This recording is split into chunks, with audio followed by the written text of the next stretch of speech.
আপনারা শুনছেন Birbhum news TV. আজ জানাবো পশ্চিমবঙ্গ, দেশ এবং বিদেশের সমস্ত তাজা খবর। নতুন দর্শকরা অবশ্যই সাবস্ক্রাইব করুন। প্রতিদিনের গুরুত্বপূর্ণ সংবাদ নিয়ে আমরা আছি আপনার পাশে। এবার শুরু করা যাক আজকের সংবাদ শিরোনাম। পাঁশকুড়া হাসপাতালে ধর্ষণ, 2 স্বাস্থ্যকর্মীকে রাজ্যে বেসরকারি নিয়োগ সংস্থার প্রভাবশালী ম্যানেজার। পুরনো গয়না ভেঙে নতুন গয়না তৈরির নামে প্রতারণা, 10 কোটি টাকা হাতিয়ে পলাতক স্বর্ণ ব্যবসায়ী। নোয়া খুলতে বলায় বলেছিলেন পরীক্ষা দেবেন না, অথচ এসএসসির পরীক্ষার্থীর তালিকায় সেই মনীষীর নাম। দুর্গাপুজোর আগে লক্ষ্মী লাভ, চালে উঠল 50টি নড়ে ভোলা, দর উঠল 4.5 লক্ষ টাকা। দিনে দুপুরে 4.5 লক্ষ টাকার গয়না নিয়ে চম্পট দিল দুষ্কৃতীরা। পরপর চুরির ঘটনায় চিন্তা বাড়ছে বাঁশদ্রোণীতে।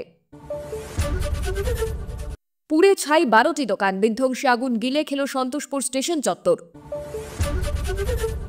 চন্দ্রনাথের বিরুদ্ধে আরও তথ্য ইডির, আদালতের কাছে সময় চাইলেন কারামন্ত্রী।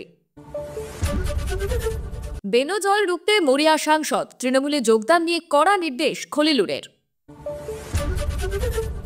আপনাদের কাছে একটা অনুরোধ রইল, আমরা প্রতিদিন চেষ্টা করি আপনাদের জন্য সঠিক, সংক্ষিপ্ত এবং নিরপেক্ষ খবর পৌঁছে দিতে। আমাদের এই ছোট্ট চেষ্টাকে যদি আপনার ভালো লাগে তাহলে দয়া করে একটা লাইক দিয়ে পাশে থাকার বার্তা দিন।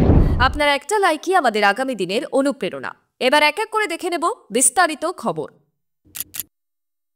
পাঁশকুড়া সুপার স্পেশালিটি হাসপাতালে 2 স্বাস্থ্যকর্মীকে ধর্ষণের ঘটনায় চাঞ্চল্য ছড়িয়েছে। ঘটনায় গ্রেপ্তার হাসপাতালের ফ্যাসিলিটি ম্যানেজার পদে কর্মরত যুবক জহির আব্বাস খান। নির্যাতিতারা এবং অভিযুক্ত একটি বেসরকারি সংস্থার মাধ্যমে ওই হাসপাতালে নিযুক্ত হয়েছিলেন। ওই ঘটনায় এবার কাজ করায় ওই সংস্থা। ধর্ষণের অভিযোগ সামনে আসার 24 ঘন্টার মধ্যে ওই সংস্থাকে শোকজ করা হলো। পূর্ব মেদিনীপুর জেলার মুখ্য স্বাস্থ্য আধিকারিক ওই সংস্থাকে শোকজ করেছে। কতটা প্রভাবশালী ওই ম্যানেজার, সেই প্রশ্নই এখন উঠছে। 24 ঘন্টার মধ্যে ওই সংস্থাকে শোকজের জবাব দিতে হবে বলে খবর। অভিযোগ, জহির আব্বাস খান হাসপাতালের অনেক কর্মীর সঙ্গে দুর্ব্যবহার করত। একাধিক মহিলা কর্মী তার নির্যাতনের শিকার হয়েছেন বলে অভিযোগ। জহির আব্বাস খান ওই বেসরকারি সংস্থার মাধ্যমে হাসপাতালের কাজে নিযুক্ত হয়েছিলেন। তার বিরুদ্ধে অতীতেও অভিযোগ উঠলেও কেন ওই সংস্থা তার বিরুদ্ধে কোনো ব্যবস্থা নেয়নি? ওই যুবককে কি আড়াল করতে চাইছিল সংস্থা? হাসপাতালের মধ্যেই নিজেকে প্রভাবশালী বলে পরিচয় দিত ওই যুবক। ওই সংস্থা কি কিছুই জানতো না? সে প্রশ্ন উঠছে। কেন ওই সংস্থার বিরুদ্ধে ব্যবস্থা নেওয়া হবে না, সেই প্রশ্ন উঠছে। জেলা মুখ্য স্বাস্থ্য আধিকারিক বিভাস রায় জানিয়েছেন, ঘটনার পূর্ণাঙ্গ তদন্ত শুরু হয়েছে। রিপোর্ট না এলে কিছু বলা যাবে না, কিন্তু এমন ঘটনা যাতে না ঘটে সেজন্য কড়া পদক্ষেপের ভাবনা চিন্তা চলছে। ওই বেসরকারি সংস্থা হাসপাতালের উন্নত মানের পরিষেবা এবং নিরাপত্তা দেওয়ার জন্য কর্মী নিয়োগ করে থাকে।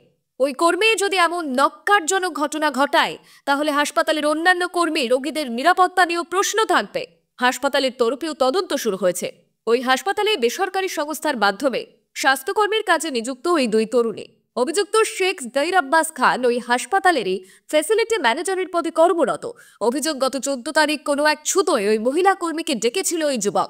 কাজ থেকে বরখাস্ত করে দেওয়ার হুমকি দিয়ে হাসপাতালের মধ্যে ওই যুবক ধর্ষণ করে বলে অভিযোগ।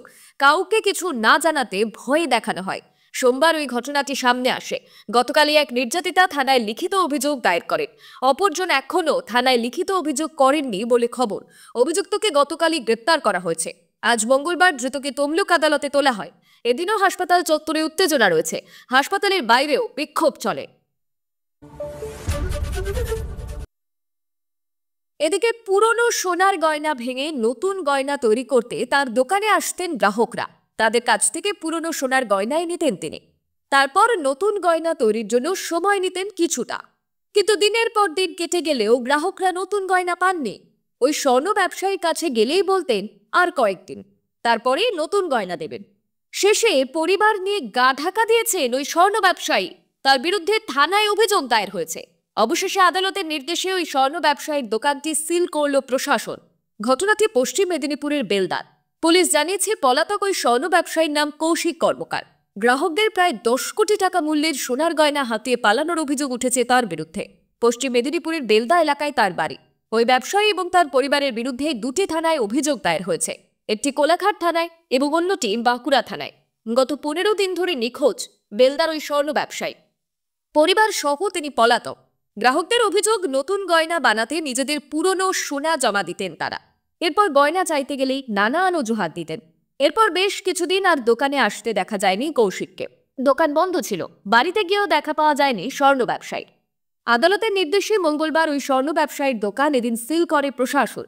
সেখানে উপস্থিত ছিলেন বিডিও কৌশিক প্রামাণিক। পুলিশ জানিয়েছে ওই স্বর্ণ ব্যবসায়ীর খোঁজ চলছে। প্রতারিতদের বক্তব্য, দ্রুত অভিযুক্তকে গ্রেপ্তার করে তাদের গয়না উদ্ধারের ব্যবস্থা করুক পুলিশ।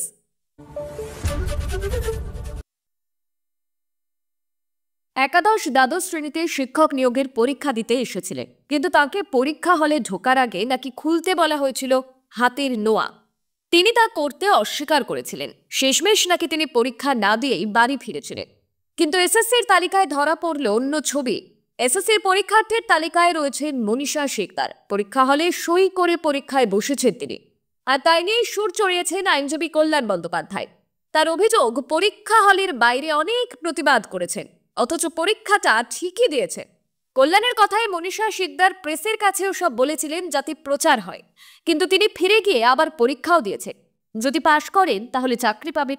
অথচ এই বিষয়টা নিয়ে গত রবিবার সুর চড়িয়েছিল বিজেপি।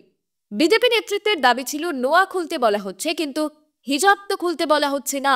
সে প্রসঙ্গে কল্যাণ বলে, হিজাবের মধ্যে তো আর মেটাল থাকে না, সে তো ছেলেদের ক্ষেত্রেও বেল্ট খুলতে হয়। সে প্রসঙ্গে তিনি বলেন, একবার আমি বিদেশ গিয়েছিলাম, সেখানে আমাকে পইতে খুলতে হয়েছিল, তখন তাদেরকেও বোঝাতে হয়েছিল সিকিউরিটিতে যে গাইডলাইন রয়েছে সেটা মেনে তো চলতেই হবে। রবিবার ঘটনাটি ঘটেছে কালনা হিন্দু গার্লস উচ্চ বিদ্যালয়। ওই স্কুলে একাদশ দ্বাদশের এসএসসি পরীক্ষার সিট পড়েছিল পূর্ব বর্ধমানের মেয়ে মনীষা শিকদারের। 1 মাস হয়েছে তার বিয়ে হয়েছে। তিনি নোয়া হাতেই এসেছিলেন পরীক্ষা দিতে, কিন্তু এসএসসি তরফ থেকে আগেই জানিয়ে দেওয়া হয়েছিল কোনো ধাতব জিনিস পরীক্ষা হলে গ্রাহ্য করা হবে না। তাকে নোয়া খুলতে বলায় তিনি সংবাদ মাধ্যমকে বলেছিলেন, আরে 1 মাস বিয়ে হয়েছে আমার, এখন বলছে নোয়া খুলে ফেলতে হয়, পরীক্ষা দেবই না। এসএসসি সূত্রে খবর, নোয়া খুলেই পরীক্ষা দিয়েছেন তিনি। দুর্গাপুজোর আগে লক্ষ্মী লাভ, খুশি সমুদ্র থেকে ফেরা মৎস্যজীবীরা। না, ইলিশ নয়, মৎস্যজীবীদের জালে জড়ালো নড়ে ভোলা মাছ। তাও সংখ্যাটা 1-2 নয়, মোট 50টি প্রমাণ সাইজের মাছ ধরা পড়েছে জালে। ওই মাছ প্রায় 4.5 লক্ষ টাকায় বিক্রি হলো। জানা গেছে, দিন কয়েক আগে দক্ষিণ 24 পরগনার রায়দিঘি থেকে এফবি প্রিয়াঙ্কা নামের ট্রলারে সমুদ্র ইলিশ ধরতে বেরিয়েছিলেন মৎস্যজীবীদের দল। কিন্তু কোথায় ইলিশ? সমুদ্রে একাধিক জায়গায় জাল ফেলেও ইলিশ মাছ ধরা পড়েনি। প্রথমে হতাশ হয়ে পড়েছিলেন তারা, এবার শূন্য হাতেই ফিরতে হবে তাদের। সে কথা ভেবেই মন ভারাক্রান্ত হয়ে ওঠে দাদুন নিয়ে সমুদ্র ইলিশ ধরতে যাওয়া দরিদ্র মৎস্যজীবী দলে। কিন্তু শেষ পর্যন্ত তাদের নিরাশ হতে হয়নি। ঘরে ফেরার মুখেই তাদের জালে বন্দী হলো পেল্লাই মাপের নড়ে ভোলার ঝাঁক। জাল ভারী হয়ে যাওয়ায় বেশ কিছু মাছ জাল থেকে বেরিয়ে যায়। তবে জালে বন্দি থাকা নড়ে ভোলার সংখ্যাটাও খুব একটা কম ছিল না। 1টা নয়, 2টো নয়, 50টি পেল্লাই মাপের নড়ে ভোলা মাছ নিয়ে উপকূল ট্রলার ভেড়ালেন ওই মৎস্যজীবীর দল। খবর যায় ট্রলার মালিক বাসুদেব দাসের কাছেও। তিনিও বেজায় খুশি। সোমবার রাতে ওই ট্রলার পাড়ে আসে। একে একে নামানো হয় ওই 50টি নড়ে ভোলা। রাতেই ডায়মন্ড হারবার নগেন্দ্রবাজার মাছের আড়তে নিলাম হয়। দর ওঠে প্রায় 4.5 লক্ষ টাকা। লক্ষ্মী লাভে খুশি ট্রলার মালিক। পুজোর মুখে হাতে বেশ কিছু অর্থ আসায় খুশির হাওয়া মৎস্যজীবীদের পরিবারেও। 1.5 মাস আগে চুরির ঘটনা ঘটেছিল 2টো বাড়ি পরে। বাড়ি থেকে যাবতীয় জিনিসপত্র চুরি করে নিয়ে গিয়েছিল দুষ্কৃতীরা। সেই ঘটনার এখনো চুরির কিনারা হয়নি, তার মধ্যেই ফের চুরির ঘটনা বাঁশদ্রোণী থানার অন্তর্গত জয়শ্রী পার্ক এলাকায়। চুরি গিয়েছে প্রায় 4.5 লক্ষ টাকার সোনার গয়না। একই সঙ্গে নগদ 5,500 টাকাও চুরি গিয়েছে। ইতিমধ্যে পুলিশের খাতায় অভিযোগও দায়ের হয়েছে। জয়শ্রী পার্ক এলাকায় একটি 3তলা আবাসন সস্ত্রীক থাকেন শুভজিৎ পাল। সূত্রের খবর, মঙ্গলবার সকালে তারা বাড়ি থেকে বেরিয়ে যান। ওই দম্পতির 2.5 বছরের ছেলেকে দেখাশোনা করার জন্য একজন আয়া রয়েছে। প্রতিদিন ছেলেকে সেই আয়া স্কুল থেকে আনতে যান। এদিন বেলা 1:45 নাগাদ ওই আয়া শুভজিৎ পালের সন্তানকে স্কুল থেকে নিয়ে এসে দেখেন কোলাপসিবল গেট ভাঙা, ভিতরের দরজারও তালা ভাঙা। অবস্থা দেখেই বুঝে যান কিছুটা একটা গন্ডগোল হয়েছে। আয়াই শুভজিৎ পালকে খবর দেন, তারপরেই পুলিশে খবর। এদিকে এই ঘটনাকে কেন্দ্র করে এলাকায় যথেষ্ট চাপানোতর তৈরি হয়েছে। এলাকার আইন শৃঙ্খলা পরিস্থিতি নিয়ে প্রশ্ন তুলেছেন স্থানীয় বাসিন্দারা। প্রতিবেশীদের দাবি, সম্প্রতি পাড়ায় সমাধান কর্মসূচিতে গিয়ে এলাকার মানুষজন পাড়ার মোড়ে সিসিটিভি বসানোর জন্য বলা হয়েছে। কিন্তু এখনো প্রশাসন তা করে উঠতে পারেনি বলে দাবি পড়শিদের।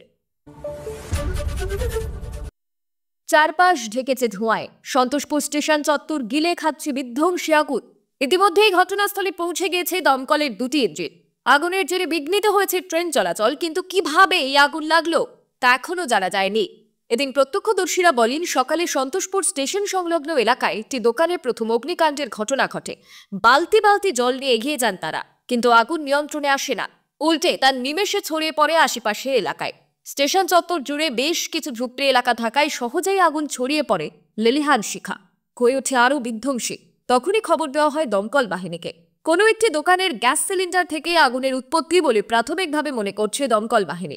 আগুনের জেরে ক্ষয়ক্ষতির পরিমাণ অনেকটাই। দাহ্য পদার্থ দিয়ে দোকান এবং ঝুপড়িগুলো তৈরি হওয়ায় বেশিরভাগই জ্বলে গিয়েছে।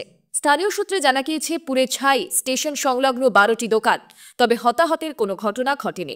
শুধু তাই নয়, এই আগুনের জেরে প্রভাব পড়েছে রেল চলাচলেও। স্টেশন লাগোয়া এলাকায় আগুন লাগায় প্রভাব পড়েছে বজবজ শিয়ালদহ লাইনে। প্ল্যাটফর্ম জুড়ে জনমানুষের ছড়াছড়ি, ট্রেন ঢুকছে কিন্তু অনেকটাই দেরিতে। আগুনের কারণে বাড়তি দুর্ঘটনা এড়াতে স্বাভাবিকের তুলনায় অল্প গতিতে চলছে ট্রেন, ফলত ভোগান্তির শিকার যাত্রীরাও।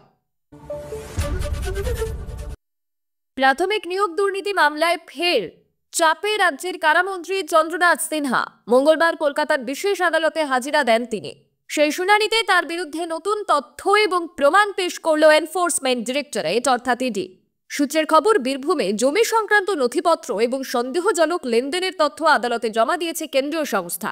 ইডির দাবি, নিয়োগ প্রার্থীদের থেকে গড়ে 8 লক্ষ টাকা করে ঘুষ নিয়েছিলেন চন্দ্রনাথ। 159 জন প্রার্থীর কাছ থেকে নেওয়া সেই অর্থের পরিমাণ মোট দাঁড়ায় প্রায় 12.72 কোটি টাকা। এই বিপুল টাকার কোনো ব্যাখ্যা এখনো পর্যন্ত দিতে পারেননি মন্ত্রী, এমনটাই দাবি তদন্তকারীদের। ওই অর্থের কোনো হদিশ নেই ব্যাংক অ্যাকাউন্ট বা সম্পত্তির নথিতেও। এদিন ইডির প্রমাণ পেশের পর সময় চান মন্ত্রীর আইনজীবী। বিচারক সেই আবেদন মঞ্জুর করে মামলার পরবর্তী শুনানির দিন ঠিক করেন আগামী শনিবার। উল্লেখ্য, বহিষ্কৃত তৃণমূল নেতা কুন্তল ঘোষের জবানবন্দিতে উঠে আসে চন্দ্রনাথের নাম। এরপরই শুরু হয় তদন্ত। ইডির সূত্রে খবর, মন্ত্রীর বাড়ি থেকে একাধিক গুরুত্বপূর্ণ নথি বাজেয়াপ্ত করা হয়েছে।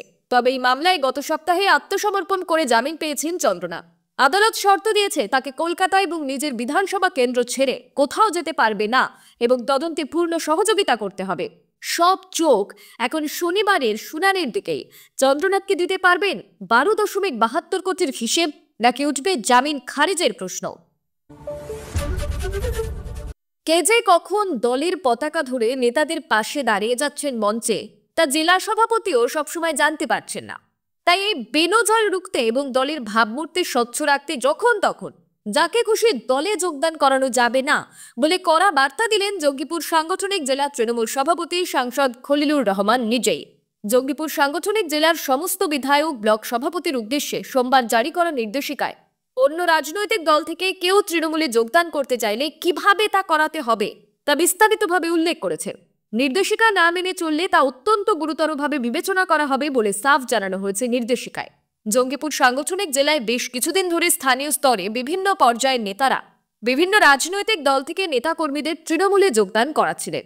কাদের যোগদান করানো হচ্ছে সেই সংক্রান্ত বিস্তারিত তথ্য দলের জেলা নেতৃত্বের কাছে থাকছে না।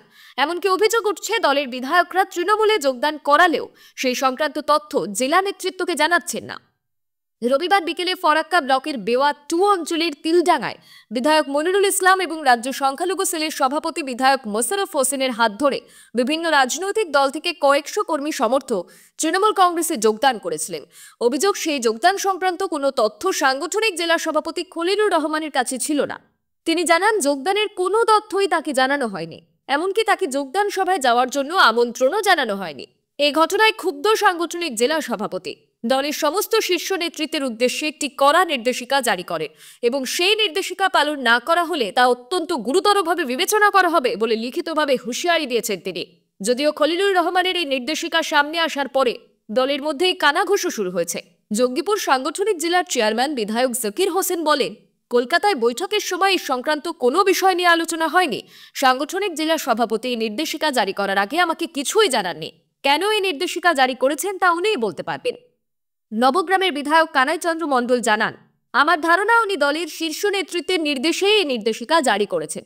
খলিলুর রহমান বলেন, এই নির্দেশ আমার নয়, দলের রাজ্য নেতৃত্বের নির্দেশেই আমি জানিয়েছি খুব শীঘ্রই জঙ্গিপুর সাংগঠনিক জেলায় দলের সাংগঠনিক পদে কিছু পরিবর্তন হবে, তাই এখনই যেন কাউকে তৃণমূলে যোগদান না করানো হয়। এই ছিল আজকের 16 সেপ্টেম্বরের সবচেয়ে গুরুত্বপূর্ণ খবর ভালো লাগলে ভিডিওটি শেয়ার করুন এবং চ্যানেলটি সাবস্ক্রাইব করতে ভুলবেন না। আমি শিল্পা, আবার ফিরে আসবো আগামী পর্বে নতুন আপডেট নিয়ে। ধন্যবাদ। সুস্থ থাকুন, সাবধানে থাকুন।